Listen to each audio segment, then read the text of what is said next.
നമസ്കാരം, മലയാളി വാർത്തയിലേക്ക് സ്വാഗതം.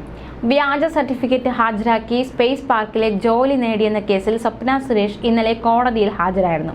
കോടതി അവധിയാണെങ്കിലും കേസ് പരിഗണിക്കണമെന്നാവശ്യപ്പെട്ട് സ്വപ്ന സുരേഷ് ഹർജി സമർപ്പിച്ചിരുന്നു. 1ാം ക്ലാസ് മജിസ്ട്രേറ്റ് കോടതിയായിരുന്നു ഹർജി പരിഗണിച്ചത്.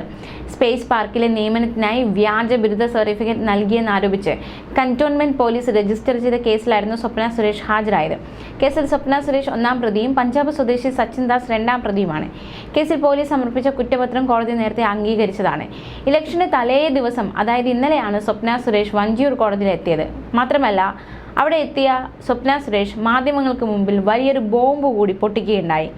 US കമ്പനിയായ സ്പ്രിംഗ്ലറുമായി സംസ്ഥാന സർക്കാർ നടത്തിയ ഇടപാടിനെക്കുറിച്ച് അന്വേഷിക്കാൻ കേന്ദ്ര അന്വേഷണ ഏജൻസികളെയും കോടതിയെയും സമീപിക്കുമെന്നായിരുന്നു സ്വർണ്ണക്കടത്ത് കേസിലെ പ്രതി സ്വപ്ന സുരേഷ് കഴിഞ്ഞ ദിവസം മാധ്യമങ്ങളോട് പറഞ്ഞത്. ആ ഒരു പ്രസ്താവന ഇപ്പോൾ ആളിക്കത്തുകയാണ്. മാസപ്പടി കേസിനേക്കാളും വലുതാണ് സ്പ്രിംഗ്ലർ ഇടപാടെന്നായിരുന്നു സ്വപ്ന സുരേഷിന്റെ ആരോപണം. വിദേശ കമ്പനികൾക്ക് വിറ്റത് മനുഷ്യരുടെ ആരോഗ്യ വിവരങ്ങളാണെന്നും അത് രാജ്യത്തിന് വളരെ ദോഷമാണെന്നും സ്വപ്ന സുരേഷ് പറഞ്ഞു. എല്ലാവരും മറന്ന സാഹചര്യത്തിലാണ് സ്പ്രിംഗ്ലർ ഇടപാടിൽ നിയമ പോരാട്ടത്തിന് ഒരുങ്ങുന്നതെന്നും സ്വപ്ന സുരേഷ് പറയുകയുണ്ടായി. മുഖ്യമന്ത്രിയുടെ മകൾക്കെതിരെയുള്ള മാസപ്പടി കേസും അന്വേഷിക്കുന്നത് കേന്ദ്ര ഏജൻസികളാണ്. കേസ് തെളിയണമെങ്കിൽ കേന്ദ്ര ഏജൻസികൾ അന്വേഷിക്കണം. സ്പ്രിംഗ്ലർ കേസിൽ നിന്ന് ആർക്കും ഒഴിവാകാൻ കഴിയില്ല. മുഖ്യമന്ത്രി മകൾ വീണ വിജയനും അവരുടെ താല്പര്യങ്ങൾക്കായി ഉപയോഗിച്ചെന്ന് മുഖ്യമന്ത്രിയുടെ മുൻ പ്രിൻസിപ്പൽ സെക്രട്ടറി M ശിവശങ്കർ തന്നോട് പറഞ്ഞിട്ടുണ്ട് എന്നും അക്കാര്യം പുറത്തു വരണമെന്നും സ്പ്രിംഗ്ലർ ഇടപാടിലെ രേഖകൾ കൈവശമുണ്ടെന്നും അതെല്ലാം അധികൃതർക്ക് മുന്നിൽ ഹാജരാക്കുമെന്നും സ്വപ്ന സുരേഷ് പറഞ്ഞു. ഇപ്പോഴത്തെ വെളിപ്പെടുത്തലുകൾക്ക് തിരഞ്ഞെടുപ്പുമായി യാതൊരു ബന്ധമില്ല എന്നായിരുന്നു സ്വപ്ന സുരേഷിന്റെ പ്രതികരണം. പക്ഷേ തെരഞ്ഞെടുപ്പിന് തലേ ദിവസം വന്ന് നിന്ന് ഇത്തരത്തിലുള്ള പ്രതികരണം നടത്തുമ്പോൾ തീർച്ചയായിട്ടും അത് CPM-നെ ബാധിക്കും എന്ന കാര്യത്തിൽ സംശയമില്ല.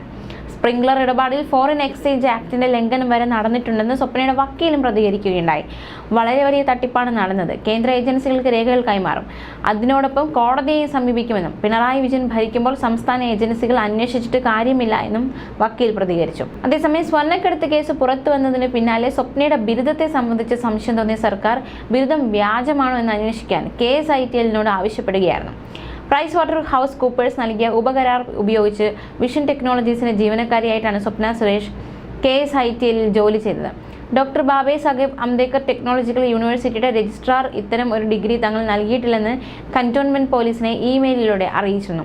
മാത്രമല്ല, ഈ യൂണിവേഴ്സിറ്റിയിൽ കൊമേഴ്സ് കോഴ്സ് നടത്തുന്നില്ലെന്നും സർട്ടിഫിക്കറ്റിൽ രേഖപ്പെടുത്തിയിരിക്കുന്ന രജിസ്റ്റർ നമ്പരും റോൾ നമ്പരും യൂണിവേഴ്സിറ്റി പ്രിന്റ് ചെയ്ത് നൽകുന്ന സർട്ടിഫിക്കറ്റിന്റെ ഫോർമാറ്റിലുള്ളതല്ല എന്നും അറിയിച്ചിരുന്നു.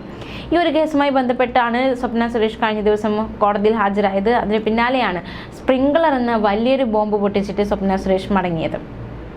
ന്യൂസ് ഡെസ്ക്, മലയാളി വാർത്ത.